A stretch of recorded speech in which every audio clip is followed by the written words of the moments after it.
Well, we have in our family a big history of heart disease, cardiovascular disease, and my father died at 45 of a massive heart attack. And it was pretty easy to say, maybe I ought to try and do something to help not just me, but the next generation of Lingenfelters, and certainly millions of others. As you know, it's the number one killer in America. There are no demographic boundaries to heart disease. It affects everybody in terms of young, old, of all races, of all genders. That's how I got involved in the Heart Association, is by suffering from heart disease. I belong to some other professional organizations.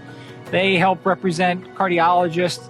The AHA is so much more than that. It's where a young person goes to launch their career in medicine. It is where the community turns to for advice as to how to take care of important medical issues.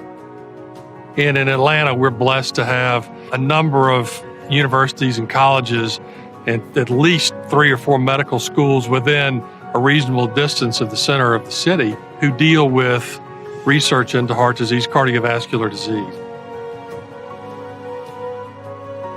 The advocacy side of what the Heart Association does is incredibly powerful, and I'm most impressed by that.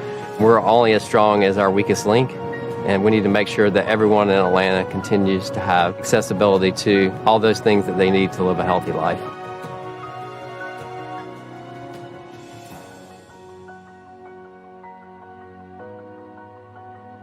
You know what I think makes Atlanta very unique and a special city is the fact that it has such a diverse population. And if you think about what the Heart Association is trying to do to solve this issue and problem in multiple communities, this is a great microcosm to make that happen. I'm hopeful, I'm going to be helpful, and I'm going to be engaged over the decades with the American Heart Association and bring my friends and organizations in, because we all have a responsibility to work hand in hand, not to sit back and say the American Heart Association should do it. We should be working in partnership to make sure we're all working to get the job done.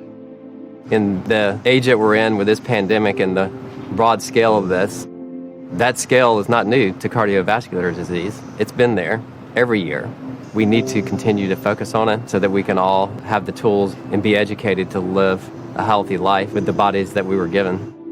We only get one body, and so we have to treat this body as being as important to us as making money or making a living. I tell folks, if you're going to be here for your children or your grandchildren, then you got to take the steps today to make sure you protect that heart, not just for love, but that heart to live.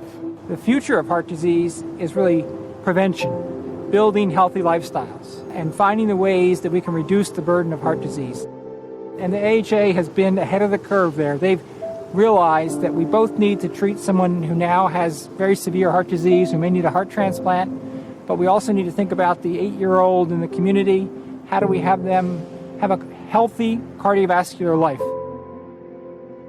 I think the community aspect is a big part of the future because it's something that we all need to address and be responsible for the health of our community, and I think the American Heart Association's impact is just getting started. I think with the work that's going on now with the American Heart Association, we're going to have a healthier society. We will significantly reduce the number of individuals who are impacted by cardiovascular diseases, and we'll have people who will live vibrant lives and stronger lives together. I think 40 years from now, with the work and the paving of the pathways today by the American Heart Association, our society is going to be much healthier.